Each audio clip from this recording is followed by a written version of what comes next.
ಹಲವು ಸೀರಿಯಲ್ಸ್ ಹಾಗೆ ಸಿನಿಮಾಗಳ ಮೂಲಕ ತನ್ನ ಅತ್ಯದ್ಭುತ ನಟನೆಯ ಮೂಲಕ ಕನ್ನಡ ಕಿರುತೆರೆ ಹಾಗೂ ಹಿರಿತೆರೆ ವೀಕ್ಷಕರನ್ನು ಎಂಟರ್ಟೈನ್ ಮಾಡಿದಂತಹ ನಮ್ಮ ನಿಮ್ಮೆಲ್ಲರ ಪ್ರೀತಿಯ ಆಶಾರಾಣಿ ಮೇಡಮ್ ಅವರ ಮಗನ ಚೊಚ್ಚಲ ಸಿನಿಮಾ ಇವತ್ತು ರಿಲೀಸ್ ಆಗಿದೆ. ಸೊ ಈಗಾಗಲೇ ಸಾಕಷ್ಟು ಜನ ಸ್ಯಾಂಡಲ್ವುಡ್ ಸಿನಿ ಪ್ರೇಕ್ಷಕರೆಲ್ಲರೂ ಕೂಡ ಈ ಒಂದು ಸಿನಿಮಾವನ್ನು ನೋಡಿ ಭಾವುಕತೆಯಿಂದ ಸಾಕಷ್ಟು ತಾಯಂದಿರೆಲ್ಲರೂ ಕೂಡ ತಮ್ಮ ತಮ್ಮ ಮಕ್ಕಳನ್ನು ನೆನೆಸ್ಕೊಂಡು ತಮ್ಮ ತಮ್ಮ ಸಂಬಂಧಿಕರನ್ನು ನೆನೆಸ್ಕೊಂಡು ಆಚೆ ಕಡೆ ಬಂದು ಹಾನೆಸ್ಟ್ ರಿವ್ಯೂವನ್ನು ಕೊಡ್ತಾ ಇದ್ದಾರೆ. ಸ್ವತಃ ಈ ಒಂದು ಸಿನಿಮಾವನ್ನು ಬೆಳ್ಳಿ ಪರದೆಯಲ್ಲಿ ವೀಕ್ಷಿಸಿರುವಂತಹ ಆಶಾರಾಣಿ ಮೇಡಮ್ ನಮ್ಮ ಬಾಸ್ ಟಿವಿ ಜೊತೆ ಸಿಕ್ಕಿದ್ದಾರೆ. ನಾನು ಅವ್ರನ್ನ ಮಾತನಾಡಿಸ್ತೀನಿ. ಮೇಡಮ್, ಮೊದಲನೇದಾಗಿ ನಮಸ್ತೆ, ಹೇಗಿದ್ದೀರಾ? ಸೂಪರ್ ಆಗಿದ್ದೀನಿ ಸರ್, ನಿಮ್ಮೆಲ್ಲರ ಆಶೀರ್ವಾದ. ಚೆನ್ನಾಗಿದ್ದೀನಿ. ಮಗನ ಸಿನಿಮಾ ರಿಲೀಸ್ ಆಗಿದೆ. ಸೊ ತುಂಬ ಕೌತುಕತೆಯಿಂದ ಇಷ್ಟು ದಿನ ವೆಯ್ಟ್ ಮಾಡ್ತಿದ್ರಿ. ನೀವು ಎಲ್ಲೋ ಒಂದು ಕಡೆ ನಟಿ ಆಗಿದ್ದರೂ ಕೂಡ ನನ್ನ ಮಗನ ಸಿನಿಮಾ ರಿಲೀಸ್ ಆಗಬೇಕು, ನನ್ನ ಮಗನೂ ಕೂಡ ನಟನೆಯಲ್ಲಿ ತೊಡಗಿಸ್ಕೋಬೇಕು ಅನ್ನೋಂಥ ಒಂದಷ್ಟು ಆಸೆ ಆಕಾಂಕ್ಷೆಗಳೆಲ್ಲ ಇಟ್ಕೊಂಡಿದ್ರಿ. ಇವತ್ತು ಫೈನಲಿ ಅದು ರಿಲೀಸ್ ಆಗಿ ಕನ್ನಡಿಗರ ಮುಂದೆ ಬಂದಿದೆ. ಹೆಂಗೆ ಅನ್ನಿಸ್ತಿದೆ ಸರ್? ತುಂಬ ಖುಷಿಯಾಗುತ್ತೆ. ಎಲ್ಲ ತಾಯಿ ತಂದೆಗೂ ಆಸೆ ಇರುತ್ತೆ, ನನ್ನ ಮಗ ಏನೋ ಒಂದು ಸಾಧನೆ ಮಾಡಬೇಕು, ನನ್ನ ಮಗ ಎತ್ತರಕ್ಕೆ ಬೆಳಿಬೇಕು, ಅವನ್ನ ನೋಡಿ ನಾವು ಸಂತೋಷ ಪಡಬೇಕು. ಈ ತಾಯಿ ಮಗ ಅಂತ ಅನ್ನಿಸ್ಕೊಳ್ಳೋದಕ್ಕಿಂತ ಆ ಮಗನ ತಾಯಿ ಅಂತ ಅನ್ನಿಸ್ಕೊಳ್ಳೋದಕ್ಕೆ ತುಂಬ ಹೆಮ್ಮೆ ಇರುತ್ತೆ. ಅದನ್ನು ನಾನು ವೆಯ್ಟ್ ಮಾಡ್ತಾಯಿದ್ದೆ. ಅದನ್ನು ಆಲ್ರೆಡಿ ನನ್ನ ಚಿಕ್ಕ ಮಗ ಕೊಟ್ಟಿದ್ದಾನೆ. ಬುಲ್ಲಿಯವರಮ್ಮ ಅಂತಾರೆ ಹೊರತು ಆಶಾರಾಣಿ ಅಂತ ಯಾರೂ ಹೇಳಲ್ಲ. ಅದು ನನಗೆ ತುಂಬ ಖುಷಿ ಇದೆ. ಈಗ ಚಂದನ್ ಅವರಮ್ಮ ಅಂತ ಅನ್ನಿಸ್ಕೊಳ್ಳೋ ಸರದಿ ಬಂದಿದೆ. ಆ ಥರ ಒಂದು ದೊಡ್ಡ ಯಶಸ್ಸು ಸಿಗಬೇಕಂದ್ರೆ ಪ್ರೇಕ್ಷಕ ಮಹಾಪ್ರಭುಗಳ ಆಶೀರ್ವಾದ, ನಿಮ್ಮ ಮೀಡಿಯಾದವರ ಆಶೀರ್ವಾದ, ಸಪೋರ್ಟು ನಮಗೆ ಖಂಡಿತ ಬೇಕಾಗುತ್ತೆ ಸರ್. ಮಗನ ಸಿನಿಮಾವನ್ನು ಹೀರೋ ಆಗಿ ನೋಡಿ ಹೆಂಗೆ ಅನ್ನಿಸ್ತು ಮೇಡಮ್ ನಿಮಗೆ? ಸರ್, ಇಲ್ಲಿ ನಾನು ಮಗನ ಸಿನಿಮಾ ಹೀರೋ ಅನ್ನೋದನ್ನು ಪಕ್ಕಕ್ಕಿಟ್ಟು ಒಬ್ಬ ಸಾಮಾನ್ಯ ಪ್ರೇಕ್ಷಕಳಾಗಿ ಈ ಸಿನಿಮಾನ ನೋಡಿದ್ದೀನಿ. ಯಾಕೆಂದರೆ ಒಬ್ಬ ಕಲಾವಿದೆಯಾಗಿ ನಮಗೆ ಕೆಲವೊಂದಷ್ಟು ಆ್ಯಂಗಲ್ಗಳು ಗೊತ್ತಿರುತ್ತೆ. ಇದು ನಾನು 2ನೇ ಸಲ ಸಿನಿಮಾ ನೋಡ್ತಾ ಇರೋದು. ಇದು ಶೂಟಿಂಗ್ ಅಂತ ಗೊತ್ತು, ಅಭಿನಯ ಅಂತ ಗೊತ್ತು. ಎಕ್ಸ್ಪೆಷಲಿ ಆ ಕ್ಲೈಮ್ಯಾಕ್ಸ್ ಸೀನು ಶೂಟಿಂಗ್ ನಡೆಯುವಾಗ ಕೂಡ ನಾನಿದ್ದೆ. ಅದನ್ನು ನೋಡಿದ್ದೀನಿ ನಾನು ಆಲ್ರೆಡಿ, ಮತ್ತೊಂದು ಸರಿ ಸಿನಿಮಾ ಕೂಡ ನೋಡಿದ್ದೀನಿ. ಆದರೂ ಕೂಡ ನಾನು ಅನ್ಕೊತಾ ಇದ್ದೆ, ನೀನು ಕಂಟ್ರೋಲ್ ಮಾಡ್ಕೊಂಡಿರಬೇಕು, ಸಿನಿಮಾ ನೋಡಬೇಕು ಅಷ್ಟೇ ಅಂತ. ಬಟ್ ಆಗಲಿಲ್ಲ ಸರ್ ಕಂಟ್ರೋಲ್ ಮಾಡ್ಕೊಳ್ಳೋಕ್ಕೆ. ನಾನು ನನ್ನ ಮಗ ಅನ್ನೋದಕ್ಕಿಂತ ಹೆಚ್ಚಾಗಿ ಪ್ರತಿಯೊಂದು ಕ್ಯಾರೆಕ್ಟರ್ಗಳು ಸಹ, ಈಗ ಒಂದು ಸಿನಿಮಾ ಅಂತ ತೊಗೊಂಡ್ರೆ ನಿಮಗೆ ನಾಯಕ ನಾಯಕಿ ಅಥವಾ ವಿಲನ್ ಪಾತ್ರಗಳು ಅಥವಾ ಮುಖ್ಯ ಪೋಷಕ ಪಾತ್ರಗಳೇನಿರುತ್ತೆ ಅದು ನಿಮಗೆ ಹೆಚ್ಚಿಗೆ ಪ್ರಭಾವ ಬೀರುತ್ತೆ ನಿಮ್ಮ ಮೇಲೆ. ಆದರೆ ರಾಜರತ್ನಾಕರದ ವಿಶೇಷತೆ ಏನು ಅಂದರೆ, ಈ ಸಿನಿಮಾದಲ್ಲಿ ಇರುವ ಪ್ರತಿ ಒಂದು ಸಣ್ಣ ಕ್ಯಾರೆಕ್ಟರ್ ಕೂಡ ಆ ಒಂದು ಸೀನ್ನಲ್ಲಿ ಒಂದು ಹೀಗೆ ಮಾಡ್ಕೊಂಡು ಬರೋಂಥ ಒಂದು ಹುಡುಗನ ಕ್ಯಾರೆಕ್ಟರ್ ಇದೆ. ಅವನಿಗೆ ಡೈಲಾಗೇ ಇಲ್ಲ, ಅದು ನಿಮ್ಮ ಮನಸ್ಸನ್ನು ಮುಟ್ಟುತ್ತೆ. ಅಂದರೆ ಇಂಥ ಸ್ನೇಹಿತರು, ಇಂಥ ತಂದೆ ತಾಯಿ ಎಲ್ಲರಿಗೂ ಕನೆಕ್ಟ್ ಆಗುತ್ತೆ ಸರ್ ಇದು. ಈಗ ಒಬ್ಬ ಫ್ರೆಂಡ್ನ ಯಶಸ್ಸನ್ನು ಅವನೇನೋ ಒಂದು ಮಾಡ್ತಿದ್ದಾನೆ ಅಂತಂದಾಗ ಹಾಕ್ಕೊಡೋ ಸ್ನೇಹಿತರು ಇರ್ತಾರೆ ನಿಮ್ಮ ಮಧ್ಯೆ. ಫ್ರೆಂಡ್ಸ್ಗೋಸ್ಕರ ತಂದೆ ತಾಯಿನ ತಿರಸ್ಕಾರ ಮಾಡಿ ಏನು ಬೇಕಾದರೂ ಮಾಡೋ ಅಂಥವ್ರು ಇರ್ತಾರೆ. ಒಂದು ಹಂತದಲ್ಲಿ ತಂದೆ ತಾಯಿಗೆ ನೋವಾದಾಗ ಬಿಟ್ಟು ಹೋಗೋವಂಥ ಸ್ನೇಹಿತರು ಇರ್ತಾರೆ. ಆಮೇಲೆ ಪ್ರೀತಿಸೋದು ಮುಖ್ಯ ಅಲ್ಲ, ಮದುವೆ ಆಗೋದು ಮುಖ್ಯ ಅಲ್ಲ, ಅದನ್ನು ನಿಭಾಯಿಸ್ಕೊಂಡು ಹೋಗೋದಿದೆಯಲ್ಲ ಅದು ಭಾಳ ಮುಖ್ಯ ಆಗುತ್ತೆ. ಅದರಲ್ಲಿ ಸೋತವರು ಭಾಳಷ್ಟು ಮಂದಿ ಇದ್ದಾರೆ. ಆ ಥರ ಜನಕ್ಕೂ ಕನೆಕ್ಟ್ ಆಗುತ್ತೆ. ತನ್ನ ಮಗ ದುಷ್ಟ ಅಂತ ಗೊತ್ತು, ಅವನೇನು ಮಾಡ್ತಾ ಇಲ್ಲ ಅಂತ ಗೊತ್ತು, ಅವನಿಂಥ ಉಡಾಳ ಅಂತ ಗೊತ್ತು, ಆದರೂ ಒಂದು ನಂಬಿಕೆ ಇಟ್ಟು ನನ್ನ ಮಗ ಎಲ್ಲೋ ಏನೋ ಯಾವ ಕ್ಷಣದಲ್ಲೂ ಉದ್ಧಾರ ಆಗ್ಬೋದು, ಎಲ್ಲೋ ಏನೋ ಆಗ್ಬೋದು ಅಂತ ನಂಬೋ ಅಮಾಯಕ ಅಸಹಾಯಕ ತಾಯಂದ್ರಿಗೂ ಇರ್ತಾರೆ. ಅಂಥವ್ರಿಗೆ ಎಲ್ಲರಿಗೂ ಕನೆಕ್ಟ್ ಆಗ್ತಾ ಹೋಗುತ್ತೆ. ತಾತನ ಕ್ಯಾರೆಕ್ಟ್ರು ಏನೇ ಬೈಬೋದು ಸರ್ ಬಡಬಡ ಅಂತ, ಅದ್ರ ಮನಸ್ಸಿಂದ ಎಲ್ಲೋ ಒಂದು ಕಡೆ ಇರುತ್ತೆ, ನನ್ನ ಮೊಮ್ಮಗ ನನ್ನ ಮಗಳು ಅಂತೆಲ್ಲ ಎಲ್ಲೋ ಇರುತ್ತೆ ಅಲ್ವಾ. ಹಾಗಾಗಿ ಈ ಸಿನಿಮಾದಲ್ಲಿರೋ ಪ್ರತಿ ಒಂದು ಕ್ಯಾರೆಕ್ಟರ್ಗಳು ಎಲ್ಲರೂ ಕನೆಕ್ಟ್ ಆಗುತ್ತೆ. ನಿಮ್ಮ ಕುಟುಂಬದಲ್ಲೇ ಯಾರೊಬ್ರು ಇರ್ತಾರೆ, ಅಥವಾ ನಿಮ್ಮ ಫ್ರೆಂಡ್ಸಲ್ಲಿ ಯಾರು ಇರ್ತಾರೆ, ನಿಮ್ಮ ಏರಿಯಾದಲ್ಲಿ ಇಂಥ ಹುಡುಗರು ಇರ್ತಾರೆ, ಅಥವಾ ನಿಮ್ಮ ರಿಲೇಟಿವ್ಸಲ್ಲಿ ಇರ್ತಾರೆ, ಯಾರೊಬ್ರು ಇದ್ದೇ ಇರ್ತಾರೆ ಸರ್. 100-200% ಒಬ್ಬ ಇದ್ದೇ ಇರ್ತಾನೆ ಈ ಥರ. ಹಾಗಾಗಿ ತುಂಬ ಅಂದರೆ ಮುಖ್ಯವಾಗಿ ನಮ್ಮ ಮಣ್ಣಿನ ಕತೆ. ಎಲ್ಲೂ ವಲ್ಗ್ಯಾರಿಟಿ ಇಲ್ಲ, ಎಲ್ಲೂ ವೈಭವೀಕರಿಸಿಲ್ಲ, ತೀರಾ ವೈಭವೀಕರಿಸಿಲ್ಲ. ಆಮೇಲೆ ಎಲ್ಲೂ ಒಂದು ಹೀರೋಯಿನ್ ಎಲ್ಲೂ ಕೈ ಕೂಡ ಮುಟ್ಟಲ್ಲ. ಒಂದು ನ್ಯಾಚುರಲ್ ಪ್ರೀತಿ. ಅಂದರೆ ಈಗ ನೋಡಿ, ಒಬ್ಬ ಮನುಷ್ಯ ಎಲ್ಲರೂ ಹುಟ್ಟತಾನೆ ಒಳ್ಳೆಯವನು ಆಗಿರಲ್ಲ ಅಥವಾ ಕೆಟ್ಟವನು ಆಗಿರಲ್ಲ. ಎಲ್ಲ ಇವಾಗ ನನ್ನಲ್ಲೂ ಒಬ್ಬ ಒಳ್ಳೆಯವಳು ಇರ್ತಾಳೆ, ಕೆಟ್ಟವಳು ಇರ್ತಾಳೆ. ಸಮಯ, ಸಂದರ್ಭ, ಮನಸ್ಥಿತಿ, ಪರಿಸ್ಥಿತಿ ಆ ಮನುಷ್ಯನ ಬದಲಾಯಿಸ್ತಾ ಹೋಗುತ್ತೆ. ನಾನು ಒಳ್ಳೆಯವಳಾಗಿದ್ದ ನಾನು ಕೆಟ್ಟವಳು ಒಂದು ಸೆಕೆಂಡಲ್ಲಿ ಆಗ್ಬಿಡ್ಬೋದು, ಕೆಟ್ಟವಳಾಗಿದ್ದವಳು ಒಳ್ಳೆಯವಳಾಗ್ಬಿಡ್ಬೋದು. ಆಯಾ ಸಂದರ್ಭ ಸಮಯ ಅದನ್ನು ತೋರಿಸ್ಕೊಟ್ಟಿದೆ ಕಾಲಾಯ ತಸ್ಮೈ ನಮಃ ಅಂತ. ಆಮೇಲೆ 3 ಹಾಡುಗಳು ತುಂಬ ಚೆನ್ನಾಗಿದೆ. ಒಂದು ಮಾಸಾಗಿ ಬಂದಿದೆ ಸಾಂಗು. ಇನ್ನೊಂದು ಲವ್, ಅಂದರೆ ತುಂಬ ಸಿಂಪಲ್ಲಾದ ಒಂದು ಲವ್ ಸಾಂಗು. ಆ ವಿಜಯ್ ಪ್ರಕಾಶ್ ಅವ್ರು ಹಾಡಿರುವಂಥ ಈ ಮಾನವ ಕೇಳಿರ್ಬೋದು, ಅದಂತೂ ಹಾರ್ಟ್ ಟಚಿಂಗ್. ನಾಗೇಂದ್ರ ಪ್ರಸಾದ್ ಅವ್ರ ಲಿರಿಕ್ಸ್ ಕೇಳಿ ಸರ್, ಏನು ಅದು ಕೇಳ್ತೀರಾ, ಹೌದಲ್ವಾ, ಸತ್ಯ. ಅವ್ರು ಪೆನ್ನಿಟ್ರೆ ಅದು ಹೇಗೆ ಬರೀತಾರೋ ಪುಣ್ಯಾತ್ಮ ದೇವರು, ಅದೇನು ಶಕ್ತಿ ಕೊಟ್ಟಿದ್ದಾನೋ ಭಗವಂತ. ವಿಜಯ್ ಪ್ರಕಾಶ್ ಅವ್ರ ಕಂಠ ನಿಜವಾಗ್ಲೂ ಖುಷಿಯಾಗುತ್ತೆ ಸರ್. ಈಗ ನೋಡಿ, ಹೆಸರು ಮಾಡಿ ಎಲ್ಲ ಮಾಡಿದಂಥ ನಾಯಕ ನಟರ ಮೇಲೆ ಒಂದಷ್ಟು ಹಣನ ಹೂಡೋದಕ್ಕೆ ಹಿಂದೆ ಮುಂದೆ ನೋಡೋವಂಥ, ಅಂದರೆ ಈಗ ನಾವು ಪ್ರೊಡ್ಯೂಸರ್ ಅದು ಎಲ್ಲೆಲ್ಲಿಂದ ತಂದಿರ್ತಾರೋ, ಬಡ್ಡಿಗೆ ತಂದಿರ್ತಾರೋ, ಅಥವಾ ಅವ್ರ ಕಷ್ಟಗಳೇನಿದೆಯೋ, ಏನೋ ಕಷ್ಟಪಟ್ಟು ಒಂದಷ್ಟೇನೋ ಮಾಡೋಣ ಅಂತ ಅಂದಿರ್ತಾರೆ. ಅದನ್ನು ಹೂಡಿಕೆ ಮಾಡೋಕ್ಕೆ ಅವರು ಹಿಂಜರಿಯೋ ಈ ಕಾಲದಲ್ಲಿ ನನ್ನ ಮಗನ ಮೇಲೆ ನಂಬಿಕೆ ಇಟ್ಟು ಮಾಲೂರು ಜಯರಾಮ್ ಸಾರು ಒಂದಷ್ಟು ಹಣನ ಹೂಡಿಕೆ ಮಾಡಿದ್ದಾರೆ. ನನ್ನ ಮಗನ ಮೇಲೆ ನಂಬಿಕೆ ಇಟ್ಟು ವೀರೇಶ್ ಅವರು ನಿರ್ದೇಶಕರು ಅವನ ಕೈಲಿ ಆ ಪಾತ್ರನ ತೆಗೆಸಿದ್ದಾರೆ. ಅವರು DOP ಅವರಾಗಿರ್ಬೋದು, ಪ್ರೊಡಕ್ಷನ್ ಆಗಿರ್ಬೋದು, ಅಥವಾ ನಮ್ಮ ಕರ್ಕೊಂಬಂದಂಥ ಡ್ರೈವರ್ಗಳಾಗಿರ್ಬೋದು, ನಮ್ಗೆ ಊಟ ತಿಂಡಿ ಬಡಿಸಿದಂಥವ್ರಾಗಿರ್ಬೋದು, ಇಡೀ ನಮ್ಮ ರಾಜರತ್ನಾಕರ ಟೀಮ್ ಅಂತ ಹೇಳಲ್ಲ, ನಾನು ಫ್ಯಾಮಿಲಿ, ನಮ್ಮ ಎಕ್ಸ್ಟೆಂಡ್ ಫ್ಯಾಮಿಲಿ ಇದು. ನಮ್ಮ ಫ್ಯಾಮಿಲಿಗಿಂತ ಇದೇ ಎಕ್ಸ್ಟೆಂಡ್ ಫ್ಯಾಮಿಲಿ. ಆ ಫ್ಯಾಮಿಲಿ ಏನು ಕಷ್ಟಪಟ್ಟು ಸರ್ 2 ವರ್ಷ 3 ವರ್ಷದಿಂದ ನಾನು ಹಗಲು ರಾತ್ರಿ ಎಲ್ಲರೂ ಈ ಸಿನಿಮಾನೇ ಉಸಿರಾಡ್ತಾ ಇದ್ದಾರೆ, ಇದನ್ನೇ ಕನಸಾಗಿ ಇಟ್ಕೊಂಡಿದ್ದಾರೆ. ಆ ಕನಸು ನನ್ನ ಸಾಕು, ಅವ್ರ ಶ್ರಮ ಸಾರ್ಥಕ ಆಗಬೇಕು ಅಂದರೆ ಈ ಸಿನಿಮಾ ದೊಡ್ಡ ಯಶಸ್ಸನ್ನು ಕಾಣಬೇಕು. ನಮ್ಮ ಜಯರಾಮ್ ಸಾರ್ ಅಂತ ಪ್ರೊಡ್ಯೂಸರು ಅವ್ರು ಹಾಕಿರೋ ಹಣ ಮೋಸ ಆಗದೆ ಅದು ಅವ್ರ ಕೈ ಸೇರಿದ್ರೆ ಅವರಿಂದ ಇನ್ನೂ ಒಂದಷ್ಟು ಸಿನಿಮಾಗಳು, ಇನ್ನೊಂದಷ್ಟು 100-150 ಕುಟುಂಬಗಳು ಬದುಕೋತವೆ ಅನ್ನೋ ನನ್ನ ಆಸೆ. ನೀವು ಮಾತಾಡ್ತಾ ಆಗಲೇ ಹೇಳಿದ್ರಿ, ನಾನು ಆಗ್ಲೇ ಆಶಾರಾಣಿ ಅಂತ ಯಾರೂ ಕರೆಯಲ್ಲ, ಬುಲ್ಲಿ ಅವ್ರ ಅಮ್ಮ ಅಂತಲೇ ಕರೀತಾರೆ. ಎಲ್ಲೋ ಒಂದು ಕಡೆ ಅಣ್ಣನ ಸಿನಿಮಾ ನೋಡೋದಕ್ಕೆ ಬುಲ್ಲಿ ಅವರಿಲ್ಲ, ಎಲ್ಲೋ ಒಂದು ಕಡೆ ನಿಮಗೆ ತಾಯಿಯಾಗಿ ಒಂದು ಕಡೆ ಮಗನ ಸಿನಿಮಾವನ್ನು ಬೆಳ್ಳಿ ಪರದೆಯಲ್ಲಿ ವೀಕ್ಷಿಸ್ತಿದ್ದೀನಿ, ನಾಯಕನಾಗಿ ನೋಡ್ತಿದ್ದೀನಿ ಅನ್ನೋವಂತಹ ಆನಂದ ಇರುತ್ತೆ. ಮತ್ತು ಇನ್ನೊಂದು ಕಡೆ ಚಿಕ್ಕ ಮಗ ಇಲ್ಲೋ ಅನ್ನೋಂಥ ಹೊರಗಿರುತ್ತೆ. ಎಷ್ಟು ಕಾಡ್ತಿದೆ ಮೇಡಮ್, ಯಾಕಂದರೆ ಚಿಕ್ಕ ವಯಸ್ಸಲ್ಲೇ ನಿಮ್ಮನ್ನು ತಮ್ಮ ನಟನೆಯ ಮೂಲಕ ಚೆಲುವಿನ ಚಿತ್ತಾರದಲ್ಲಿ ಬುಲ್ಲಿ ಅಂದ ತಕ್ಷಣ ಪ್ರತಿಯೊಬ್ಬರಿಗೂ ನೆನಪಾಗೋದು ಪಪ್ಪುಸಿ ಅನ್ನುವಂಥದ್ದು, ಬುಲ್ಲಿ ಅವ್ರ ಕ್ಯಾರೆಕ್ಟ್ರು ಅಣ್ಣ ಅಂತ ಕರೆಯುವಂಥದ್ದು. ನಿಮ್ಮ ಮೂಲಕನೇ ಅಭಿನಯ ಅನ್ನೋದು ಕರಗತ ರಕ್ತದಲ್ಲೇ ಬಂದುಬಿಟ್ಟಿದೆ. ಸೊ ಈ ಅಣ್ಣನ ಸಿನಿಮಾ ನೋಡೋದಕ್ಕೆ ಎಲ್ಲೋ ಒಂದು ಕಡೆ ಇಲ್ಲ, ಆ ಒಂದು ಕುರುಗೆ ಎಷ್ಟು ಕಾಡ್ತಿದೆ ಸರ್. ಈ ಪುತ್ರ ಶೋಕಂ ನಿರಂತರಂ ಅಂತಾರೆ, ಅದು ಯಾವತ್ತೂ ಕೊನೆ ಆಗಲ್ಲ. ಆದರೆ ಅವ್ನು ಮರ್ತಿದ್ರೆ ತಾನೇ ಸರ್ ನಾವು ಜ್ಞಾಪಕಕ್ಕೆ ಬರೋದು. ಈಗ ನೋಡಿ, ಇಷ್ಟು ವರ್ಷ ಆಯಿತು, ನೀವು ಅವನ ಬಗ್ಗೆ ಕೇಳ್ತಿದ್ದೀರಾ ಅಂದರೆ ಅವ್ನು ನಿಮ್ಮಲ್ಲಿದ್ದಾನೆ, ಅವ್ನು ನೀವು ನೆನಪಿಸ್ಕೊತಿದ್ದೀರಾ ಅಂದರೆ ಅವ್ನು ಎಲ್ಲ ಕಡೆ ಇದ್ದಾನೆ. ಅವ್ನು ದೈಹಿಕವಾಗಿ ನಮ್ಮ ಜೊತೆ ಇಲ್ಲ ಅಷ್ಟೇ, ಮಾನಸಿಕವಾಗಿದ್ದಾನೆ. ಹೌದು, ನೀವು ಹೇಳ್ದಂಗೆ ಇವತ್ತು ಅವನು ಇದ್ದಿದ್ರೆ ಕುಣಿದು ಕುಪ್ಪಳಿಸಿ ಆ ಒಂದು ಕೂಗಾಡಿ ಚೀರಾಡಿ ಅವ್ರ ಅಣ್ಣನಿಗೆ ಏನು ಅಷ್ಟು ಇದು ಮಾಡೋನು, ನಮ್ಗೆ ಆ ಸೌಭಾಗ್ಯ ಇಲ್ಲ ಅನಿಸುತ್ತೆ. ಆದರೆ ಅವ್ನು ನೋಡ್ತಾ ಇದ್ದಾನೆ, ಇಲ್ಲೆಲ್ಲೋ ನೋಡಿ ನಮ್ಗೆ ಆಶೀರ್ವಾದ ಮಾಡ್ತಾ ಇದ್ದಾನೆ. ಅವನೇ ನಮಗೆ ದೊಡ್ಡ ಶಕ್ತಿಯಾಗಿರೋದು ಸರ್. ಈಗ ನೋಡಿ, ಒಂದು ನಾಣ್ಯಕ್ಕೆ 2 ಮುಖ ಇರುತ್ತೆ. ಅವರಿಬ್ಬರು ಇದ್ದರು, ಈಗ ಒಬ್ಬರೇ ಆಗಿದ್ದಾರೆ. ನನ್ನ ಚಂದನಲ್ಲೇ ರಾಕೇಶು ಇದ್ದಾನೆ, ಬುಲ್ಲಿ ಎಲ್ಲ ಏನಿದ್ದಾನೆ, ಇಬ್ಬರು ಶಕ್ತಿಯಾಗಿದ್ದಾನೆ. ಅವನು ಇಬ್ಬರು ಇದ್ದಾರೆ ಸರ್, ಅವನೆಲ್ಲೂ ಹೋಗಿಲ್ಲ. ಅವನು ಕನ್ನಡ ಜನತೆ ಹೃದಯದಲ್ಲಿದ್ದಾನೆ, ನಮ್ಮ ಜೊತೆ ಇದ್ದಾನೆ, ಈಗಲೂ ಇಲ್ಲೇ ಕೂತಿದ್ದಾನೆ ಅಂತ ಅನಿಸುತ್ತೆ. ನಾನು ಹೇಳ್ತೀನಲ್ಲ ಸರ್, ಪ್ರತಿದಿನ ನಾನು ಬೆಳಗ್ಗೆ ಶುರುವಾಗದೆ ಅವ್ನಿಗೊಂದು ಗುಡ್ ಮಾರ್ನಿಂಗ್ ಮೆಸೇಜ್, ಅವ್ನ ನಂಬರ್ ನಾನೇ ಇಟ್ಕೊಂಡಿದ್ದೀನಿ. ಗುಡ್ ಮಾರ್ನಿಂಗ್ ಮೆಸೇಜ್ ಹಾಕೋದು, ಮಲಗೋದು, ನನ್ನ ದಿನ ಎಂಡ್ ಆಗೋದು ಗುಡ್ ನೈಟ್ ಮೆಸೇಜ್ ಹಾಕೋದು. ನನಗೆ ಏನೇ ಅನಿಸ್ಲಿ ಸರ್, ನನಗೇನೇ ಇದಾಗಲಿ ಅವ್ನಿಗೊಂದು ಮೆಸೇಜ್ ಹಾಕೋದು, ಅದೇ ನನ್ನ ಕಾಯಕ. ಅದನ್ನ ನಂಬರ್ ನಾನೇ ಇಟ್ಕೊಂಡಿದ್ದೀನಿ. ಯಾವಾಗಾದರೂ ಓಪನ್ ಮಾಡಿ ಇದಾಗ ಬ್ಲೂಟಿಕ್ ಬಂದಾಗ ಸಡನ್ನಾಗಿ ಅನಿಸುತ್ತೆ, ನನ್ನ ಮಗ ನೋಡಿದ್ನಾ ಅಂತ. ಆಮೇಲೆ ರಿಯಲೈಸ್ ಆಗುತ್ತೆ, ಹೌದು, ನನ್ನ ಮೂಲಕ ನನ್ನ ಮಗ ನೋಡ್ತಾ ಇದ್ದೆ ಅಂತ ಅನಿಸುತ್ತೆ. ಅವನೆಲ್ಲೂ ಹೋಗಿಲ್ಲ ಸರ್, ಇದ್ದಾನೆ. ಈಗ ಎಷ್ಟೋ ಜನ ನೋಡಿ ಅವ್ನು ಆಟೋ ಮೇಲೆ ಬುಲ್ಲಿ ಅಂತ ಹಾಕ್ಸ್ಕೊಂಡಿರ್ತಾರೆ, ಮತ್ತು ಅವನ ಥರ ಸ್ವಲ್ಪ ಡಸ್ಕಿ ಸ್ಕಿನ್ನು ಮತ್ತು ಗುಂಡ್ಗಿರೋ ಅಂಥ ಮಕ್ಕಳನ್ನ ಬುಲ್ಲಿ ಅಂತ ಅವರು ಎಷ್ಟೋ ಜನ ಬರ್ತಾರೆ, ನಿಮ್ಮ ಮಗನ ಹೆಸರೇ ಇಟ್ಟಿದ್ದೀವಿ, ನನ್ನ ಮಗನಿಗೂ ತೋರಿಸ್ತೀನಿ ಬನ್ನಿ ಅಂತ ಕರೀತಾರೆ, ಫೋಟೋ ತೆಗೆಸ್ಕೊತಾರೆ. ಖುಷಿಯಾಗುತ್ತೆ. ಅವನು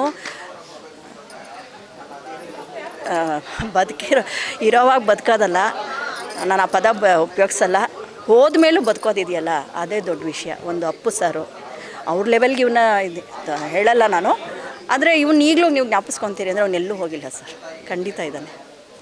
ಅವ್ರ ಕಡೆ ಮಾತಾಡ್ತಾ ಭಾವುಕರಾದ್ರಿ. ಆ್ಯಂಡ್ ನೀವು ಮಾತಾಡ್ತಾ ಶುರುವಲ್ಲೇ ಹೇಳಿದ್ರಿ ಪುತ್ರ ಶೋಕಂ ನಿರಂತರಂ ಅನ್ನುವಂಥದ್ದು. ನೀವು ಹೇಳಿದ್ರಿ ಸೌಭಾಗ್ಯ ಇಲ್ಲ ಅನ್ನುವಂಥದ್ದು. ಇಲ್ಲ ಒಂದು ಕಡೆ ಈ ಸಿನಿಮಾದಲ್ಲಿ ಪ್ರತಿಯೊಬ್ಬರ ಮನಸ್ಸಲ್ಲೂ ಕೂಡ ರಾಕೇಶ್ ಅವರು, ಬುಲ್ಲಿಯವರು ಇದ್ದಾರೆ ಅನ್ನುವಂಥದ್ದು ಕಾಣಿಸ್ತಿದೆ. ಯಾಕಂತಂದರೆ ತಾಯಿ ಮಗನ ಸೆಂಟಿಮೆಂಟ್ ಆಗಿರ್ಬೋದು, ಹಣದ ಸೆಂಟಿಮೆಂಟ್, ಪ್ರತಿಯೊಬ್ಬರು ಕೂಡ. ಸೊ ದಯವಿಟ್ಟು ಕಂಟ್ರೋಲ್ ಮಾಡ್ಕೊಳ್ಳಿ. ಬಿಕಾಸ್ ನಾನು ಎಷ್ಟೇ ಸಮಾಧಾನ ಹೇಳ್ಬೋದು, ಬಟ್ ಆ ತಾಯಿಗೆ ಮಗನ ಮೇಲಿರುವಂಥ ಪ್ರೀತಿ ಎಷ್ಟೇ ಆದರೂ ಇದ್ದೇ ಇರುತ್ತೆ. ಯಾಕೆ ಕಂಟ್ರೋಲ್ ಮಾಡ್ಕೋತಿದ್ದೀನಿ ಅಂದರೆ, ಅವನಿಗೆ ನಾನು ಅಳೋದು ಇಷ್ಟ ಇಲ್ಲ. ಅವನು ನಾನು ಯಾವಾಗಲೂ ಅಮ್ಮ ಅನ್ನೋನು, ಮಮ್ಮಿ ಅನ್ನೋನು ಇದು ಮಾಡಿ ತುಂಬ ಪ್ರೀತಿ ಜಾಸ್ತಿ ಆಗ್ಬಿಟ್ಟು ಆಶಾರಾಣಿ ಅಂತ ಕರೆಯೋನು. ಅಮ್ಮ ನಿನ್ನ ಹೆಸರಲ್ಲೇ ರಾಣಿ ಇದೆ, ನಿನ್ನ ರಾಣಿ ಥರ ನೋಡ್ಕೊಳ್ತೀನಿ. ಆ ಸೌಭಾಗ್ಯ ನಮಗಿಲ್ಲ ಸರ್. ನಾವು ಹಾಸ್ಪಿಟ್ಲಲ್ಲಿ ಇದ್ದಾಗಲೂ ಕೂಡ ಅವ್ನು ICUನಲ್ಲಿದ್ದ, ವೆಂಟಿಲೇಟರಲ್ಲಿದ್ದ, ಅವನು ಮಾತಾಡೋಕ್ಕಾಗ್ತಿರ್ಲಿಲ್ಲ. ನಾನು ಅಳ್ತಾ ಇದ್ದರೆ ಕಣ್ಣು ಒರೆಸೋನು, ಅಳಬಾರ್ದು, ಯಾವುದೇ ಕಾರಣಕ್ಕೂ ಅಳಬಾರ್ದು ನೀವು. ಸರ್ ನೀವು ನಂಬಲ್ಲ, ಅವತ್ತು ನಾವು ಮೀಡಿಯಾದ ಅವನು ಮಲಗಿದ್ದ ದಿನ, ಅವ್ನು ಶಾಂತವಾಗಿದ್ದ ದಿನ, ಅವನ ಮುಖ ನೀವು ಈಗ ನಗ್ತಾ ಇದ್ರೆ ಹೆಂಗಿರುತ್ತಲ್ಲ ಸರ್, ನಗ್ತಾನೆ ಇದ್ದ ಸರ್. ತುಂಬ ಒಂದು ಏನಂತಾರೆ, ಅವನು ತುಂಬ ಶಕ್ತಿ ಇರುವಂಥವನು, ಅವನು ವಿಲ್ ಪವರ್ ಇದೆಯಲ್ಲ, ನಮ್ಗೆ ಯಾರಿಗೂ ಬರೋಕ್ಕೆ ಸಾಧ್ಯನೇ ಇಲ್ಲ ಬಿಡಿ ಸರ್. ಅವನು ಅಷ್ಟು ಫೇಸ್ ಮಾಡಿ, ಅಷ್ಟು ನೋವು, ಸಂಕಟ, ನರಳಿ ಇದು ಮಾಡಿ ಅದನ್ನೆಲ್ಲ ಹೇಳೋದಕ್ಕಾಗಲ್ಲ ಸರ್, ಅದು ಅನುಭವಿಸ್ತವ್ರಿಗೆ ಗೊತ್ತಿರುತ್ತೆ. ನಾನು ಹೇಳೋದು ಅವ್ನಿಗೆ ಇಷ್ಟ ಇಲ್ಲ. ಅದಕ್ಕೆ ನನ್ನಲ್ಲಿ ಎಷ್ಟೇ ದುಃಖ ಇರಲಿ, ನಾನು ಯಾವುದೇ ಶೂಟಿಂಗ್ ಸೆಟ್ಗೆ ಹೋಗಲಿ ಸರ್, ಕೆಲವರು ನನ್ನ ಬೆನ್ನಿಂದೆ ಹೇಳಿದ್ದನ್ನು ಕೇಳಿಸ್ಕೊಂಡಿದ್ದೀನಿ. ಮಗನ ಕಳ್ಕೊಂಡು ಏನು ಇಷ್ಟೊಂದು ಕಿಸ್ಕೊಂಡೆಲ್ಲ ಅಂದರೆ ಆ ಥರ ಮಾತಾಡಿದ್ದಾರೆ. ನಾನು ನೋವು ಮಾಡ್ಕೊಳ್ಳಲ್ಲ, ಮನುಷ್ಯನ ಸಹಜ ಕೂಡ ಸರ್. ಈಗ ನನ್ನಲ್ಲಿ 1000 ನೋವಿದೆ, ಆದರೆ ನಿಮ್ಮಲ್ಲಿ ನಾನು ನನ್ನ ಮಗನ ಕಾಣ್ತಾ ಇದ್ದೀನಿ ಅಂದರೆ ನಿಮ್ಮನ್ನು ನಾನು ನಗ್ಸೋ ಪ್ರಯತ್ನ ಮಾಡ್ತೀನಿ. ಎಷ್ಟೋ ಜನ ಅಮ್ಮ ನೀವಿದ್ದರೆ ಎಷ್ಟು ಖುಷಿಯಾಗಿರುತ್ತೆ ಸೆಟ್ಟು, ಎಷ್ಟು ಇದಾಗಿರುತ್ತೆ ಅಂತ. ನಾನು ಎಷ್ಟು ನಗ್ತಾ ಇರ್ತೀನೋ ನನ್ನ ಒಳಗಡೆ ಅಷ್ಟೇ ನೋವು ಇರುತ್ತೆ ಸರ್. ಮೊದಲೇ ನಾವು ಕಲಾವಿದರು ಭಾವಜೀವಿಗಳು, ಯಾವುದನ್ನು ಕಂಟ್ರೋಲ್ ಮಾಡ್ಕೊಳ್ಳಲ್ಲ ನಾವು. ನಂಗೆ ಕಣ್ಣೀರು ಬತ್ತೋಗ್ಬಿಟ್ಟಿದೆ ಸರ್. ನಾನು ನಗೋದೇ ಅವನಿಗೆ ಖುಷಿ ಅಂದರೆ ನಗ್ತೀನಿ. ನೀವು ಮಾತಾಡ್ತಾ ಹೇಳ್ತಿದ್ರಿ, ನೀವು ಕೂಡ ಒಂದಷ್ಟು ಸೋಷಿಯಲ್ ಮೀಡಿಯಾದಲ್ಲಿ ರೀಲ್ಸ್ ಮಾಡುವಂಥದ್ದು, ಸಹ ಕಲಾವಿದ್ರ ಜೊತೆ ಡ್ಯಾನ್ಸ್ ಮಾಡುವಂಥದ್ದೆಲ್ಲ ನಾನು ನೋಡಿದ್ದೀನಿ. ಎಲ್ಲೋ ಒಂದು ಕಡೆ ನಮ್ಮ ಮನಸ್ಸಲ್ಲಿರುವಂಥದ್ದು, ಬಿಕಾಸ್ ಯಾಕಂತಂದರೆ ಮಗ ಇಲ್ಲ ಅಂತ ಕೊರಗೋದಕ್ಕಿಂತ ಮಗ ಇದ್ದಾನೆ ಅಂತ ಹೇಳ್ಬಿಟ್ಟು ಎಂಜಾಯ್ ಮಾಡ್ತೇವೆ. ನಾವು ಖುಷಿಯಾಗಿದ್ದರೆ ನಾವು ಒಂದು ಪ್ರತಿಯೊಂದು ಒಳ್ಳೆ ಕೆಲಸ ಮಾಡ್ತೇವೆ, ನನ್ನ ಮಗ ಆ ಒಂದು ಒಳ್ಳೆ ಕೆಲಸದಲ್ಲಿ ಇರ್ತಾರೆ ಅಂತ ನಾವು ಅನ್ಕೊತೀವಿ. ಬಟ್ ಆಡ್ಕೊಳ್ಳುವಂಥವ್ರು ಆಡ್ಕೊತಾನೆ ಇರ್ತಾರೆ. ಯಾಕೆ ಬೇರೊಬ್ಬರ ಸಹವಾಸ, ಬೇರೊಬ್ಬರಿಗೆ ಏನಕ್ಕೆ, ಬೇರೊಬ್ಬರ ಮನೆ ವಿಚಾರ ಏನಕ್ಕೋಸ್ಕರ ಜನಗಳಿಗೆ ಅಷ್ಟೊಂದು ಇಷ್ಟ ಅಂತ? ಸಮಾಜ ಸರ್, ಉಪ್ಪು ಹುಳಿ ತಿನ್ನೋ ದೇಹ ಮನುಷ್ಯರು. ನಾವು ಅದೆಲ್ಲ ಹತ್ಕೊಂಡ್ರೆ ದೇವರಾಗ್ಬಿಡ್ತೀವಿ. ಮನುಷ್ಯ ಅಂದಮೇಲೆ ಆಡ್ಕೊಳ್ಳೋದು ಮಾಡೋದು ಸಹಜ. ಹೌದು, ನೀವು ಹೇಳ್ದಾಗೆ ನಾನು ರೀಲ್ಸ್ ಮಾಡ್ತೀನಿ, ಡ್ಯಾನ್ಸ್ ಮಾಡ್ತೀನಿ. ಅದನ್ನು ಹಿಂದೆ ಹೇಳು ಇದ್ದಾರೆ, ಮಗನ ಕಳ್ಕೊಂಡು ಈ ಅಮ್ಮಂಗೆ ಕುಣಿಯೋದು ಬೇಕಾ ಹಂಗೆ ಅಂತ. ಯಾಕೆ ಕುಣಿತಿದ್ದೀನಿ ಅಂದರೆ ಸರ್, ನನ್ನ ಮಗನಿಗೆ ಡ್ಯಾನ್ಸ್ ಅಂದರೆ ಪಂಚಪ್ರಾಣ. ಒಂದು ಅಪ್ಪು, ಒಂದು ಡ್ಯಾನ್ಸ್. ಅವನು ಆ ಕ್ಲಾಸ್ಗೆ ಹೋಗೋಕ್ಕಾಗಿಲ್ಲ ಅಂತ 2-3 ಸಿನಿಮಾ ಬಿಟ್ಟಿದ್ದಾನೆ ಸರ್. ಅವನು ಡ್ಯಾನ್ಸ್ ಅಂದರೆ ಪ್ರಾಣ. ನನಗೆ ಮೊದಲಿಂದನೂ ಡ್ಯಾನ್ಸ್ ಅಂದರೆ ಹುಚ್ಚು, ಅವನಿಗೆ ಡ್ಯಾನ್ಸ್ ಅಂದರೆ ಪ್ರಾಣ. ನಾನು ಏನು ಡ್ಯಾನ್ಸ್ ಮಾಡ್ತೀನಿ, ಏನು ರೀಲ್ಸ್ ಮಾಡಿ, ಏನು ಇದು ಮಾಡ್ತೀನಲ್ಲ, ಅದರಲ್ಲಿ ನನ್ನ ಮಗನ ಕಾಣ್ತಿದ್ದೀನಿ ಸರ್. ಅದನ್ನೇನು ತಪ್ಪು? ಆಡ್ಕೊಳ್ಳೋರು 1000 ಜನ ಆಡ್ಕೊಳ್ಳಿ ಬಿಡಿ ಸರ್. ಅವ್ರು ಏನೇ ಆಡ್ಕೊಳ್ಳೋದು ನಮ್ಗೆ ಆಶೀರ್ವಾದ ಇದ್ದಂಗೆ, ಅದು ನಮಗೆ ಪ್ರೀತಿ ಇದ್ದಂಗೆ. ಏನು ಮಾಡೋಕ್ಕಾಗಲ್ಲ, ಜನ ಹೆಂಗಿದ್ರು ಆಡ್ಕೊತಾರೆ. ಅದನ್ನೆಲ್ಲ ನಾವು ನೋವು ಮಾಡ್ಕೊ, ನನ್ನ ಡ್ಯಾನ್ಸಲ್ಲಿ ನಾನು ಮಾಡೋ ಇದರಲ್ಲಿ ನನ್ನ ಮಗನ ಕಾಣ್ತಿದ್ದೀನಿ ಅಂದರೆ ನಾನು ಪಡ್ತಾ ಇರೋ ಖುಷಿ ಅದು ಅಷ್ಟೇ. ಈಗಾಗಲೇ ನೀವು ಹೇಳ್ತಿದ್ರಿ ಆಶಾರಾಣಿಯಲ್ಲಿ ಅಂತಲ್ಲ ಬುಲ್ಲಿಯವರ ತಾಯಿ ಅಂತ. ಮಗ ನಿಮಗೆ ಕೊಟ್ಟಿರುವಂಥ ಫಸ್ಟ್ ಉಡುಗೊರೆ, ಯಾಕಂದರೆ ಸಾಕಷ್ಟು ಕೊಟ್ಟಿರ್ತಾರೆ ನಿಮ್ಗೆ, ಯಾಕಂದ್ರೆ ಬರ್ತ್ಡೇ ಕೊಟ್ಟಿರ್ತಾರೆ, ಹಬ್ಬ ಹರಿದಿನಕ್ಕೆ ಸೀರೆಗಳೆಲ್ಲ ಕೊಟ್ಟಿರ್ತಾರೆ. ಅವರು ಫಸ್ಟ್ ನಿಮ್ಗೆ ಏನಾದರೂ ಉಡುಗೊರೆ ಅಂತ ಕೊಟ್ಟಿದ್ರು, ಏನು ಕೊಟ್ಟಿದ್ರು ಅಂತ ಈ ಒಂದು ಕ್ಷಣದಲ್ಲಿ ನೆನಪಿಸ್ಕೊಳ್ಳೋದು. ಬಿಕಾಸ್ ಯಾಕಂತಂದರೆ ತಾಯಿ ಮಗನ ಸೆಂಟಿಮೆಂಟನ್ನು ಒಂದಷ್ಟು ಜನ ಮಿಸ್ ಮಾಡ್ಕೊಳ್ತಿರ್ತಾರೆ. ನಿಮ್ಗಳ ಮಧ್ಯೆ ಸೆಲೆಬ್ರಿಟಿಗಳ ಜೀವನ ಅಂತಂದ ತಕ್ಷಣ ಒಂದಷ್ಟು ವಿಚಾರಗಳನ್ನ ತಿಳ್ಕೊಬೇಕು ಅಂತ ಇರ್ತೈತೆ. ಸೊ ಹಾಗಾಗಿ ನಿಮ್ಮಿಬ್ಬರ ಮಧ್ಯೆ ಬಾಂಡಿಂಗ್ ಯಾವ ರೀತಿ ಇತ್ತು ಅಂತ ಹೇಳ್ಬಿಟ್ಟು ಎಲ್ರಿಗೂ ಗೊತ್ತಿದೆ, ನಿಮ್ಮ ಮಾತುಗಳ ಮೂಲಕ ಗೊತ್ತಾಗಿದೆ. ಆದರೂ ಏನಾದರೂ ಒಂದು ಉಡುಗೊರೆ ಕೊಟ್ಟಿರ್ತಾರಲ್ಲ? ಬೇಕಾದಷ್ಟು ಕೊಟ್ಟಿದ್ದಾನೆ ಸರ್. ಅವ್ನು ಫಸ್ಟು ಕೊಟ್ಟಿದ್ದು ನಮ್ಮ 25ನೇ ವರ್ಷದ್ದು ವೆಡ್ಡಿಂಗ್ ಆ್ಯನಿವರ್ಸರಿ ಇತ್ತು. ನನ್ನ ದೊಡ್ಡ ಮಗ ಇವನು ಆವಾಗ ಒಂದು ಸಿನಿಮಾಗೆ ಅಸಿಸ್ಟೆಂಟ್ ಡೈರೆಕ್ಟರ್ ಕೆಲಸ ಮಾಡ್ತಿದ್ರು ಒಬ್ಬರು ನಿರ್ದೇಶಕರ ಜೊತೆ. ಆ ಕೆಲಸದಲ್ಲಿ ಬ್ಯುಸಿ, ಇದು ಮನೆಗೆ ಸರಿಯಾಗಿ ಬರ್ತಿರಲಿಲ್ಲ. ಆಮೇಲೆ ಇವನು ಅಷ್ಟು ಕನೆಕ್ಟ್ ಆಗ್ತಾ ಇರಲಿಲ್ಲ, ಅಂದರೆ ಏನು ಎಕ್ಸ್ಪ್ರೆಸ್ ಮಾಡ್ಕೊಳ್ಳಲ್ಲ ಚಂದನ್ನು. ಆಮೇಲೆ ಫೋನ್ ಮಾಡಿದ್ರು ಸಹ ಹೇಳಮ್ಮ ಆ ಥರ ಎಲ್ಲ ಹೇಳಿ ಅಮ್ಮ ಅಂತಾನೆ. ಅದು ಬೈದು ಈಗ ಸ್ವಲ್ಪ ಚೇಂಜ್ ಮಾಡ್ಕೊಂಡಿದ್ದಾನೆ. ಎಲ್ಲೋ ಒಂದು ಕಡೆ ಹಿಂಗೆ ಹೇಳಿದಾಗ ಚೇಂಜ್ ಮಾಡ್ಕೊಂಡಿದ್ದಾನೆ. ಆದರೆ ಅವ್ನು ಹಾಗಲ್ಲ ಸರ್.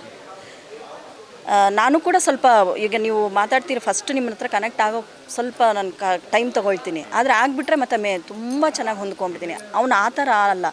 ನೀವು ಕಾಡಲ್ಲಿ ಕರ್ಕೊಂಡು ಹೋಗ್ಬಿಟ್ರು, ಗಿಡ ಮರ ಅದ್ರ ಹತ್ರ ಮಾರ್ಕೊಂಡು ಫ್ರೆಂಡ್ಶಿಪ್ ಮಾಡ್ಕೊಂಡ್ಬಿಡ್ತಾನೆ ಅಂಥ ಹುಡುಗ. ಅವನು ತುಂಬ ಕನೆಕ್ಟ್ ಆಗಿರ್ತೀವಿ. ಆವಾಗಲೂ ನಾನು ಅವನು ಜಾಸ್ತಿ, ನನಗೆ ಅವ್ರ ಅಪ್ಪನಿಗಿಂತ ನನ್ನ ಜೊತೆ ಜಾಸ್ತಿ ಅವನು ಇದಾಗ್ತಾ ಇದ್ದಿದ್ದು. 25ನೇ ವರ್ಷದ್ದು ಆ್ಯನಿವರ್ಸರಿ ಇತ್ತು. ಇವನು ಬ್ಯುಸಿ ಇದ್ದ, ಮನೆಗೆ ಬರ್ತಾ ಇರಲಿಲ್ಲ, ಏನಿಲ್ಲ. ನಾನು ನಮ್ಮ ಮನೆಯವ್ರ ಹತ್ರ ಹೇಳಿದೆ, ಅವ್ನು ಪ್ಯಾರೆಟ್ ಗ್ರೀನ್ ಸೀರೆ ತೊಗೋಬೇಕು ನಾನು ಅಂತ. ಅವನು ಡ್ಯಾನ್ಸ್ ಕ್ಲಾಸ್ಗೆ ಹೋಗಿ, ಆ ಟೈಮಲ್ಲಿ ಅವ್ನಿಗೆ ಹುಷಾರಿರ್ಲಿಲ್ವಂತೆ. ನಮ್ಗೆ ಅದು ಖಂಡಿತ ಗೊತ್ತಿಲ್ಲ. ತಲೆ ಸುತ್ತ ಬಿದ್ದೋಗಿದ್ದಾನೆ ಗೊತ್ತಿಲ್ಲ. ಎಲ್ಲ ಈಗೀಗ ಗೊತ್ತಾಗ್ತಾ ಇದೆ ನಮಗೆ. ತಲೆ ಸುತ್ತ ಬಿದ್ದೋದ್ರೆ ಇನ್ನೆಲ್ಲಿ ಡ್ಯಾನ್ಸ್ ಪ್ರೋಗ್ರಾಮ್ಗಳಿಗೆ ಕಳಿಸಲ್ವ ನಾವು ಅಂತ ಯಾರಿಗೂ ಹೇಳಬೇಡಿ. ಡ್ಯಾನ್ಸ್ ಪ್ರೋಗ್ರಾಮ್ ಮಾಡಿ ಅದರಲ್ಲೊಂದಷ್ಟು ದುಡ್ಡು ಉಳಿಸ್ಕೊಂಡು ಒಂದು ಬೆಳ್ಳಿ ಕಾಲ್ ಚೈನು, ಗ್ರೀನ್ ಕಲರ್ದು ರೇಷ್ಮೆ ಸೀರೆ ತೊಗೊಂಬಂದು ಕೊಟ್ಟಿದ್ದ ಅವತ್ತು. ಆಮೇಲೆ ಕೇಕ್ ಕೂಡ ಕಟ್ ಮಾಡಿಸಿದ್ದ. ಅದನ್ನ ಈಗಲೂ ಉಟ್ಟರೆ ಎಲ್ಲ ಹಾಳಾಗ್ಬಿಡುತ್ತೋ ಅಂತ ದಿನ ತೆಗಿತೀನಿ, ನೋಡ್ತೀನಿ, ಇಡ್ತೀನಿ. ಕಾಲ್ ಚೈನ್ ಹಾಕ್ಕೊಂಡಿರ್ತಿದ್ದೆ. ಅದು ಒಂದು ಸಣ್ಣ ಕಟ್ಟಾಯ್ತಲ್ಲ, ಮತ್ತು ಅದು ಬೆಸ್ಗೆ ಹಾಕ್ಸೋಕ್ಕೂ ಇಷ್ಟ ಇಲ್ಲ, ಎಲ್ಲ ಅದು ಹಾಳಾಗ್ಬಿಡುತ್ತೆ ಅನ್ನೋ ಒಂದು ಇಂಟೆನ್ಷನ್ನು. ಅದು ಕೊಟ್ಟಿದ್ದ, ಅದ್ರದ್ದು ಅಮೂಲ್ಯ, ಅದಕ್ಕೆ ಬೆಲೆ ಕಟ್ಟೋಕ್ಕಾಗಲ್ಲ ಬಿಡಿ ಸರ್. ಇನ್ನೂ ಇದೆ ನನ್ನ ಹತ್ರ. ಬುಲ್ಲಿ ಅಂದ ತಕ್ಷಣ ನನ್ನ ನೆನಪಾಗುವಂಥ ಚಲನಚಿತ್ರ ಸೊ ಅದರಲ್ಲಿ ಗಣೇಶ್ ಸರ್ ಆಗಿರ್ಬೋದು, ಕೋಮಲ್ ಸರ್ ಆಗಿರ್ಬೋದು, ಆಗಿನ ಕಾಲದಲ್ಲೇ ಅವರು ಒಟ್ಟಿಗೆ ಅಂತ ದೊಡ್ಡ ಕಲಾವಿದರ ಜೊತೆ ಆ್ಯಕ್ಟ್ ಮಾಡುವಂತಹ ಚಾನ್ಸನ್ನು ಪಡ್ಕೊಂಡಿದ್ರು. ಅವ್ರಿಗೇನಾದರೂ ಈ ಸಿನಿಮಾವನ್ನು, ಯಾಕಂತಂದರೆ ಬುಲ್ಲಿ ಅವ್ರ ಅಣ್ಣ ಆ್ಯಕ್ಟ್ ಮಾಡಿರುವಂಥ ಸಿನಿಮಾ ಅವ್ರು ತೋರಿಸುವಂಥ ಪ್ರಯತ್ನವನ್ನು ಮಾಡ್ತಿದ್ದೀರಾ ನೀವು ಅಂತ? ಪ್ರಯತ್ನ ಅಂತೂ ಮಾಡ್ತಾಯಿದ್ದೀವಿ ಸರ್. ಗೊತ್ತಿಲ್ಲ, ನಾವು ಅವ್ರ ಹತ್ರಕ್ಕೆ ಹೋಗೋಕ್ಕೆ ರೀಚ್ ಆಗೋಕ್ಕೆ ಆಗ್ತಾನೇ ಇಲ್ಲ. ಇದರಲ್ಲಿ ಅವ್ರ ಸ್ಕೆಡ್ಯೂಲ್ಸು, ಅವ್ರ ಶೂಟಿಂಗ್ ಎಲ್ಲ ಈಗ ಯಾರ್ದು ತಪ್ಪು ಅಂತ ಹೇಳೋಕ್ಕಾಗಲ್ಲ. ಈಗ ನೋಡಿ, ನಮಗೆ ನೀವೊಬ್ಬರೇ, ನಿಮಗೆ ನಮ್ಮಂಥವ್ರು 1000 ಜನ. ಯಾರು ಈಗ ನಾವು ಮಾತಾಡ್ಬಿಡೋದು ಸುಲಭ ಸರ್, ಹಾಗೆ ಹೀಗೆ ಅಂತ. ಆದರೆ ಅಲ್ಲಿನ ಮನಸ್ಥಿತಿಗಳು ಏನಿರುತ್ತೋ ಅದು ಅವ್ರುಗಳಿಗೆ ಗೊತ್ತಿರುತ್ತೆ. ಹಾಗಾಗಿ ರೀಚ್ ಮಾಡೋ ಪ್ರಯತ್ನ ಅಂತ ಮಾಡಿದ್ವಿ. ಗಣೇಶ್ ಅವ್ರನ್ನ ರೀಚ್ ಮಾಡೋ ಪ್ರಯತ್ನನೂ ಮಾಡಿದ್ವಿ, ಆಗಲಿಲ್ಲ. ಧ್ರುವ ಸರ್ಜವ್ರನ್ನ ರೀಚ್ ಮಾಡೋ ಪ್ರಯತ್ನ ಮಾಡಿದ್ವಿ, ಆಗಲಿಲ್ಲ. ದರ್ಶನ್ ಸರ್ನ ರೀಚ್ ಮಾಡೋ ಪ್ರಯತ್ನ ಮಾಡಿದ್ವಿ, ಆಗ್ತಾಯಿಲ್ಲ. ಗೊತ್ತಿಲ್ಲ ಏನಾಗುತ್ತೋ. ಅವರೆಲ್ಲ ಬಂದು ಅಂದರೆ ಇನ್ನೂ ಹೊಸಬ ಹುಡುಗ ಅಂಥವ್ರು ಸಪೋರ್ಟ್ ಮಾಡಿದ್ರೆ ಚೆನ್ನಾಗಿರುತ್ತೆ ಅಂತ ನನ್ನ ಭಾವನೆ. ಗೊತ್ತಿಲ್ಲ, ಅವ್ರವ್ರ ಬ್ಯುಸಿ ಶೆಡ್ಯೂಲಲ್ಲಿ ಇರ್ತಾರೆ, ಬರ್ತಾರೋ ಸಪೋರ್ಟ್ ಮಾಡ್ತಾರೋ ದೇವರಿಗೆ ಬಲ್ಲ. ನೀವು ಕಲಾವಿದೆ ಆಗಿರೋದ್ರಿಂದ ಒಂದಷ್ಟು ವಿಚಾರಗಳನ್ನ ಅರ್ಥ ಮಾಡ್ಕೊಂಡಿದ್ದೀರಾ. ಕನ್ನಡ ಜನತೆ ಒಪ್ಪಿ ಮೆರೆಸ್ತಾ ಇದ್ದಾರೆ ಇವತ್ತು ಸಿನಿಮಾವನ್ನು. ಏನು ಹೇಳ್ತೀರಾ ಅಂತ ಅಭಿಮಾನಿಗಳಿಗಾಗಿರ್ಬೋದು, ಕನ್ನಡ ಜನತೆಗಾಗಿರ್ಬೋದು? ಸರ್, ಜನತೆಗೆ ನಾನು ಹೇಳೋದು ಇಷ್ಟೇ ಸರ್, ತುಂಬ ಕಷ್ಟಪಟ್ಟು ಇಷ್ಟಪಟ್ಟು ಒಂದು ನೀಟ್ ಸಿನಿಮಾನ ಕೊಟ್ಟಿದ್ದಾರೆ. ನಿಮ್ಗೆ ನಿಜವಾಗ್ಲೂ ಕನೆಕ್ಟ್ ಆಗುತ್ತೆ, ನಿಜವಾಗ್ಲೂ ಇಷ್ಟ ಆಗುತ್ತೆ. ನೀವೆಲ್ಲರೂ ಜೂನ್ 27ಕ್ಕೆ ರಾಜರತ್ನಾಕರ ಥಿಯೇಟ್ರಿಗೆ ಬರ್ತಾಯಿದ್ದಾನೆ. ನೀವೆಲ್ಲರೂ ಬಂದು ನಿಮ್ಮ ಕುಟುಂಬದ ಒಬ್ಬರು ಬನ್ನಿ. ಈಗ ಗೊತ್ತಾಗುತ್ತೆ ಸರ್, ಈಗ ಒಂದು ಕುಟುಂಬನ ಒಂದು ಸಿನಿಮಾ ಕರ್ಕೊಂಬರ್ಬೇಕು ಅಂದರೆ 1000 ರೂಪಾಯಿ ಬೇಕಾ? ಗಂಡ ಹೆಂಡತಿ ಮಕ್ಕಳು ಬರಬೇಕು ಅಂದರೆ ಆ 1000 ರೂಪಾಯಿ ದುಡಿಯೋಕ್ಕೆ ಆಟೋ ಡ್ರೈವರ್ಗೆ 1 ದಿನ ಆದರೂ ಆಗುತ್ತೆ, ಅಥವಾ 2 ದಿನ ಆದರೂ ಆಗುತ್ತೆ. ಆ 2 ದಿನ ಕಷ್ಟಪಟ್ಟು ಸಂಪಾದನೆ ಮಾಡಿದ್ದನ್ನು ಈ ಸಿನಿಮಾ ಖರ್ಚು ಮಾಡಬೇಕು ಅಂತಂದರೆ ಅವ್ನಿಗೇನೋ ಒಂದು ರಿಲೀಫ್ ಮಾಡ್ಕೊಳಕ್ಕೆ ಬರ್ತಾರೆ. ಅವ್ರಿಗೇನೋ ಒಂದು ಸಿಗಬೇಕು. ಏನಪ್ಪ ಅಷ್ಟು ಖರ್ಚು ಮಾಡಿದೆ ಅಂದ್ಕೊಂಡು ಹೋಗಬಾರ್ದಲ್ವ? ಅದು ಖಂಡಿತ ಆಗೋಲ್ಲ. ನಿಮ್ಗೆ ಕನೆಕ್ಟ್ ಆಗಿ ಒಂದು ಸರಿ ಬಂದು ನೋಡಿ, ನೀವು ಒಬ್ಬರೇ ಬಂದು ನೋಡಿ, ನೆಕ್ಸ್ಟು ನಿಮ್ಮ ಹೆಂಡತಿ ಮಕ್ಕಳು ನಿಮ್ಮ ಫ್ಯಾಮಿಲಿನೂ ಕರ್ಕೊಂಬರ್ತೀರ. ಆ ಭರವಸೆ ಅಂತೂ ನನಗಿದೆ. ಈಗೇನಿದ್ರು ನಮ್ಮದೆಲ್ಲ ಮುಗೀತು ಸರ್. ನೀವೇನು ಮೀಡಿಯಾದವ್ರ ಸಪೋರ್ಟು ಮತ್ತು ಜನತೆ ಆಶೀರ್ವಾದ ನಮ್ಮ ಮೇಲಿರಬೇಕಷ್ಟೆ. Thank you so much madam, ಇಷ್ಟೊತ್ತು ಒಂದಷ್ಟು ವಿಚಾರಗಳನ್ನು ತಿಳಿಸಿದ್ದಕ್ಕೆ. ಒಳ್ಳೆಯದಾಗಲಿ. ಖಂಡಿತವಾಗ್ಲೂ ನಿಮ್ಮೆಲ್ಲರ ಕಷ್ಟಕ್ಕೆ ಪ್ರತಿಫಲ ಸಿಕ್ಕೇ ಸಿಗುತ್ತೆ, ಕನ್ನಡಿಗರ ಆಶೀರ್ವಾದ ಸಿಕ್ಕೇ ಸಿಗುತ್ತೆ. ಹಾಗಾಗಿ ನಿಮಗೆ ಏನು ಅನಿಸ್ತು ಸಿನಿಮಾ ಹೇಳಿ? ತುಂಬ ಚೆನ್ನಾಗಿದೆ ಮೇಡಮ್. ನನಗಂತೂ ಲಾಸ್ಟ್ 1-2 ಸೆಂಟಿಮೆಂಟ್ ದೃಶ್ಯಗಳಾಗಿರ್ಬೋದು, ಒಂದಷ್ಟು ವಿಚಾರಗಳು ನೀವು ಹೇಳ್ದಂಗೆ ಹೇಮಾನವ, ನಾನು ನಾಗೇಂದ್ರ ಪ್ರಸಾದ್ ಸರ್ ಹತ್ರ ಇಂಟರ್ವ್ಯೂ ಕೂಡ ಮಾಡಿದ್ದೆ ಈ ಒಂದು ಹಾಡಿನ ಮೂಲಕನೇ. ಅವರು ಏನಕ್ಕೋಸ್ಕರ ಬರವಣಿಗೆ ಬಂತು ಅಂತಂದರೆ, ನನ್ನ ಲೈಫಲ್ಲಿ ನಡೆದಿರುವಂಥದ್ದನ್ನೇ ಬರೆದಿದ್ದೀನಿ ಸರ್, ಒಂದಷ್ಟು ನೆನಪುಗಳು ನನಗಾಯಿತು ಅಂತ ಹೇಳಿದ್ರು. ಹೇಳಿದ್ನಲ್ಲ ಸರ್, ಹಾಡಾಗಿರ್ಬೋದು, ದೃಶ್ಯಗಳಾಗಿರ್ಬೋದು, ಪಾತ್ರಗಳಾಗಿರ್ಬೋದು, ನಿಮ್ಗೆಲ್ಲೋ ಏನೋ ಒಬ್ರಿಗಾದರೂ ಯಾವುದೋ ಒಂದು ಕ್ಯಾರೆಕ್ಟರ್ ನಿಮ್ಗೆ ಕಾಡದೆ ಕಳಿಸಲ್ಲ. ನೀವು ಒಂದಷ್ಟು ನೆನಪುಗಳನ್ನ ಹೊತ್ಕೊಂಡೇ ಹೋಗ್ತೀರಿ ಚಿತ್ರಮಂದಿರದಿಂದ. ಅಂಥ ಒಂದು ಒಳ್ಳೆ ಸಿನಿಮಾ ಮಾಡಿದ್ದಾರೆ. ಓಹೋ ಅಂತ ಏನೂ ವೈಭವೀಕರಿಸಿಲ್ಲ, ಎಷ್ಟು ಬೇಕೋ ಅಷ್ಟೇ ನಿಮ್ಮ ಮನ್ಸಿಗೆ ಮುಟ್ಟುವಂಥ ಸಿನಿಮಾ. ಕಂಟೆಂಟ್ ಇಲ್ಲ ಅಂತ ಇರ್ತಾರೆ. ಕಂಟೆಂಟ್ ಇದ್ದರೆ ಸಾಲಲ್ಲ ಸರ್, ಕನೆಕ್ಟಿವಿಟಿ ಬೇಕು. ನಿಮಗೆ ಕನೆಕ್ಟಿವಿಟಿ ಕೊಡುತ್ತೆ cinema. Thank you so much madam, ಒಳ್ಳೆಯದಾಗಲಿ, all the best. Thank you. ದಯವಿಟ್ಟು ಚಿತ್ರಮಂದಿರಕ್ಕೆ ಬನ್ನಿ, ಸಿನಿಮಾ ನೋಡಿ. ನಿಮ್ಮ ಆಶೀರ್ವಾದ ನಮ್ಮ ರಾಜರತ್ನಾಕರನ ಮೇಲೆ ಇರಲಿ. Thank you. ಇದಾಗಿತ್ತು ಮಗನ ಸಿನಿಮಾವನ್ನು ರಿಲೀಸ್ ದಿನಾನೇ ಸ್ಯಾಂಡಲ್ವುಡ್ ಬೆಳ್ಳಿ ಪರದೆಯಲ್ಲಿ ನೋಡಿ ಆಶೆ ಹಾಗೇನೆ ಆನಂದವನ್ನು ಪಡ್ತಿರುವಂತಹ ಆಶಾರಾಣಿಯವರ ಮಾತು. ಕ್ಯಾಮ್ರಾ ಪರ್ಸನ್ ರಾಘವೇಂದ್ರ ಸ್ವಾಮಿ ಜೊತೆ Manjunath Srinivas, boss TV Kannada, Bengaluru. Latest ಹಾಗೂ ಇಂಟ್ರೆಸ್ಟಿಂಗ್ ಸುದ್ದಿಗಳಿಗಾಗಿ ಬಾಸ್ ಟಿವಿ ಕನ್ನಡ ಚಾನೆಲ್ನ ಸಬ್ಸ್ಕ್ರೈಬ್ ಮಾಡಿ, ಹಾಗೆಯೇ ಬೆಲ್ ಐಕಾನ್ ಪ್ರೆಸ್ ಮಾಡಿ. ಇದರ ಜೊತೆಗೆ ಫೇಸ್ಬುಕ್, ಇನ್ಸ್ಟಾಗ್ರಾಮ್, ಎಕ್ಸ್ನಲ್ಲೂ ಮಿಸ್ ಮಾಡದೆ ಫಾಲೋ ಮಾಡಿ.